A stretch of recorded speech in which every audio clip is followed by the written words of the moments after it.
ಇನ್ನು ಕಾಂಗ್ರೆಸ್ ಮುಳುಗ್ತಾ ಇರೋ ಹಡಗು ರಾಜಕೀಯಕ್ಕೆ ಇಳಿಯದ ನಾಯಕರು ಇನ್ನು ಪ್ರತಿಭಟನೆಗೆ ಇಳಿತಾರಾ ಅಂತ ಹಾಸನದ ಬಿಜೆಪಿ ಶಾಸಕ ಪ್ರೀತಮ್ ಗೌಡ ಕಿಡಿಕಾರಿದ್ದಾರೆ. ಡೀಸೆಲ್ ಬೆಲೆ ಹೆಚ್ಚಳವಾದ ಹಿನ್ನೆಲೆಯಲ್ಲಿ ಇವತ್ತು ರಾಜ್ಯಾದ್ಯಂತ ಕೂಡ ಬಂದ್ ಆಚರಿಸಲಾಗ್ತದೆ. ಅದೇ ರೀತಿ ಹಾಸನದಲ್ಲೂ ಕೂಡ ಇವತ್ತು ಬಂದ್ ಬೆಳಗ್ಗೆಯಿಂದಲೂ ಕೂಡ ಬಂದ್ ಆರಂಭವಾಗಿದೆ.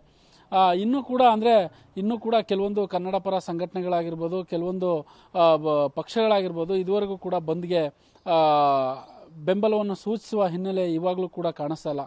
ಹಾಗಾಗಿ ಇವತ್ತು ನಮ್ಮ ಜೊತೆಗೆ ಹಾಸನ ವಿಧಾನಸಭಾ ಕ್ಷೇತ್ರದ ಬಿಜೆಪಿ MLA ಪ್ರೀತಮ್ ಗೌಡ ಏನಿದ್ದಾರೆ ಅವರು ನಮ್ಮ ಜೊತೆಗೆ ಕೂಡ ಇದ್ದಾರೆ. ಈ ಬಂದ್ ವಿಷಯಕ್ಕೆ ಸಂಬಂಧಪಟ್ಟ ಹಾಗೆ ಅವರು ಏನು ಪ್ರತಿಕ್ರಿಯೆ ನೀಡ್ತಾರೆ ಅನ್ನೋದನ್ನ ಕೇಳೋಣ. ಸರ್, ಈಗ ತೈಲ ಬೆಲೆ ದಿನದಿಂದ ದಿನಕ್ಕೆ ಏರಿಕೆ ಆಗ್ತಾ ಇದೆ. ಹಾಗಾಗಿ ಕೇಂದ್ರ ಸರ್ಕಾರದ ವಿರುದ್ಧ ಕಾಂಗ್ರೆಸ್ ನಾಯಕರುಗಳು ಕೂಡ ಇವತ್ತು ಬಂದ್ ಮಾಡ್ತಾ ಇರುವಂತದ್ದು, ಇಡೀ ರಾಜ್ಯಾದ್ಯಂತ ಕೂಡ ಬಂದ್ ನಡೀತಾ ಇದೆ ಇವತ್ತು. ನೀವು ಹಾಸನದಲ್ಲಿ MLA ಕೂಡ ಆಗಿದ್ದೀರಾ ಸರ್, ನೀವು ಇದಕ್ಕೆ ಯಾವ ರೀತಿ ಪ್ರತಿಕ್ರಿಯೆ ಕೊಡ್ತೀರಾ? ಏನು ಬೆಲೆ ಏರಿಕೆ ವಿರುದ್ಧ ಬಂದ್ ಕೊಟ್ಟಿದ್ದಾರೆ ಕಾಂಗ್ರೆಸ್ ಅವರು, ಇದು ಹಾಸ್ಯಾಸ್ಪದ. ಮುಳುಗುತ್ತಿರುವ ಹಡಗು ಕಾಂಗ್ರೆಸ್ ಪಕ್ಷ. ಹಾಗಾಗಿ ರಾಜಕೀಯ ಲಾಭವನ್ನು ಮನಸ್ಸಿನಲ್ಲಿಟ್ಕೊಂಡು ಈ ಒಂದು ಬಂದ್ಗೆ ಕರೆ ಕೊಟ್ಟಿದ್ದಾರೆ. ಇದಕ್ಕೆ ಯಾವುದೇ ರೀತಿಯಾಗಿ ಸಾರ್ವಜನಿಕರಾಗಲಿ ವರ್ತಕರಾಗಲಿ ಬೆಂಬಲ ಕೊಡಲ್ಲ. ಕಾರಣ ಇಷ್ಟೇ, ಇಡೀ ಜಗತ್ತಿಗೆ ಗೊತ್ತಿರುವಂಥ ವಿಷಯ, ಕೇಂದ್ರ ಸರ್ಕಾರದ ಕೈಲಿ ಯಾವುದೇ ರೀತಿಯ ಬೆಲೆ ಏರಿಕೆ ಅಥವಾ ಬೆಲೆ ಏರಿಕೆಯ ಸಂಬಂಧ ಹತೋಟಿ ಇಲ್ಲ. ಇದು ಫಿಕ್ಸ್ಡ್ ಏನು ಪ್ರೈಸ್ ಇದೆ, ಆ ಫಿಕ್ಸ್ಡ್ ಪ್ರೈಸಲ್ಲಿ ಏನು ವೇರಿಯೇಷನ್ ಆದರೂ ಬೆಲೆ ಏರಿಕೆ ಆದರೆ ರಾಜ್ಯ ಸರ್ಕಾರಕ್ಕೆ ಶೇಕಡ 24% ಲಾಭ. 10 ರೂಪಾಯಿ ಪೆಟ್ರೋಲ್ ರೇಟ್ ಜಾಸ್ತಿ ಆದರೆ, ಡೀಸೆಲ್ ರೇಟ್ ಜಾಸ್ತಿ ಆದರೆ ₹2.40 ಈ ಶೇಕಡ 24% ಲಾಭ ರಾಜ್ಯ ಸರ್ಕಾರಕ್ಕೆ ಬರುತ್ತೋ ಹೊರತು ಇಡೀ ಪೆಟ್ರೋಲ್ ಮತ್ತು ಡೀಸೆಲ್ ಮೇಲಿನ ₹8 ಮಾತ್ರ ಸೆಸ್ ಅಮೌಂಟು ಕೇಂದ್ರ ಸರ್ಕಾರದ ಅಡಿ ಇರುವ ನ್ಯಾಷನಲ್ ಹೈವೇ ಪ್ರಾಜೆಕ್ಟಿಗೆ ಹೋಗುತ್ತೋ ಹೊರತು ಕೇಂದ್ರ ಸರ್ಕಾರಕ್ಕೆ ಯಾವುದೇ ಹಣ ಸಂದಾಯ ಆಗೋದಿಲ್ಲ.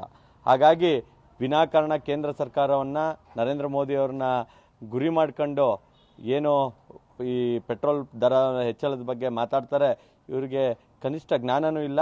ಯಾವಾಗ ತೈಲ ಒಪ್ಪಂದ ಮಾಡ್ಕೊಂಡ್ರು ಸ್ವತಂತ್ರ ಪೂರ್ವದಿಂದ ಇಲ್ಲಿ ತನಕ, ಅವಾಗ ಇದ್ರ ಬಗ್ಗೆ ಯೋಚನೆ ಮಾಡೋಂಥ ಅವಶ್ಯಕತೆ ಇತ್ತು.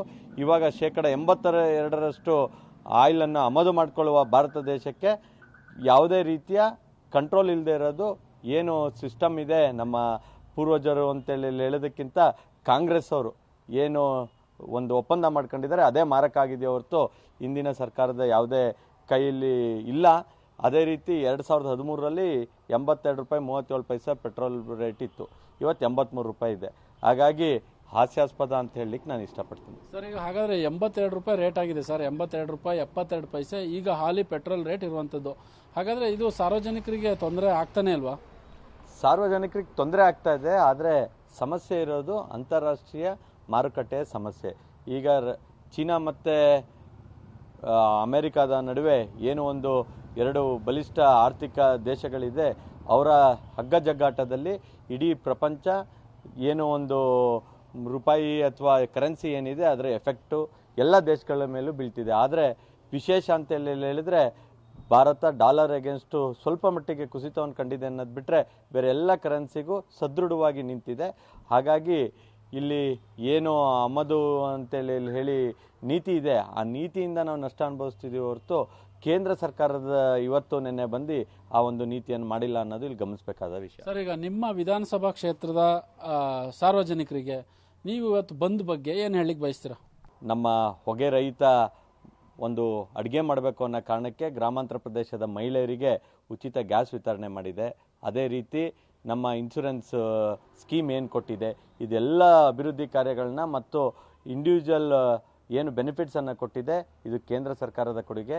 ಯಾವುದೋ ಪೆಟ್ರೋಲ್ ₹2-3 ಜಾಸ್ತಿ ಆಗಿದ್ದರಿಂದ ದೇಶದ ಯಾವುದೇ ಆರ್ಥಿಕತೆಗೆ ಹೊಡೆತ ಬೀಳ್ತಾ ಇಲ್ಲ, ಅಥವಾ ಜನಸಾಮಾನ್ಯರಿಗೆ ಕೊಂಚ ಸಮಸ್ಯೆ ಆದರೂ ಕೂಡ ಇದನ್ನು ನಿವಾರಿಸೋಷ್ಟು ಶಕ್ತಿ ನಮ್ಮ ಸಾರ್ವಜನಿಕರಲ್ಲಿದೆ.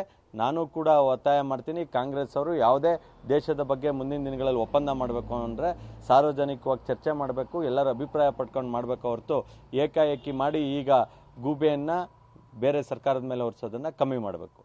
ಒಟ್ಟಾರೆ ಬಂದ್ಗೆ ನಿಮ್ಮ ಬೆಂಬಲ ಇಲ್ಲ? ಖಂಡಿತವಾಗ್ಲೂ ಜನನೇ ಬೆಂಬಲ ಕೊಡ್ತಿಲ್ಲ. ಇವರು ಮುಳುಗ್ತಿರೋ ದೋಣಿ ಕಾಂಗ್ರೆಸ್ ಪಕ್ಷ. ಅವ್ರು ರಾಜಕೀಯವಾಗಿ ಚೇತರಿಕೆ ಕಂಡ್ಕೊಳ್ಳೋದಕ್ಕೆ ಯಾವುದೋ ಒಂದು ಬಂದನ್ನು ಕರೆಯನ್ನು ಕೊಟ್ಟಿದ್ದಾರೆ. ಅವ್ರು ಇರೋದು 3 ರಾಜ್ಯದಲ್ಲಿ, ಆ 3 ರಾಜ್ಯಕ್ಕೆ ಇವರು ಭಾರತ್ ಬಂದ್ ಕೊಡೋಂಥ ನೈತಿಕತೆ ಆದರೂ ಏನಿದೆ, ಎಲ್ಲಿದ್ದಾರೆ ಇವರು ಅನ್ನೋದನ್ನು ಇನ್ನೂ ದುರ್ಬಿನ ಕುಡ್ಕೋಂಥ ಪರಿಸ್ಥಿತಿಯಲ್ಲಿದೆ. ಕರ್ನಾಟಕದಲ್ಲೂ ಕಾಂಗ್ರೆಸ್ ಸರ್ಕಾರ ಇದೆಯಾ ಅಂತ ಜನಸಾಮಾನ್ಯರಿಗೆ ಕೇಳಿದ್ರೆ ಕಾಂಗ್ರೆಸ್ಸಲ್ಲಿ ಯಾರಿದ್ದಾರೆ ಅಂತ ಕೇಳೋ ಪ್ರಶ್ನೆ ಒಂದು ಪರಿಸ್ಥಿತಿ ನಿರ್ಮಾಣ ಆಗಿದೆ.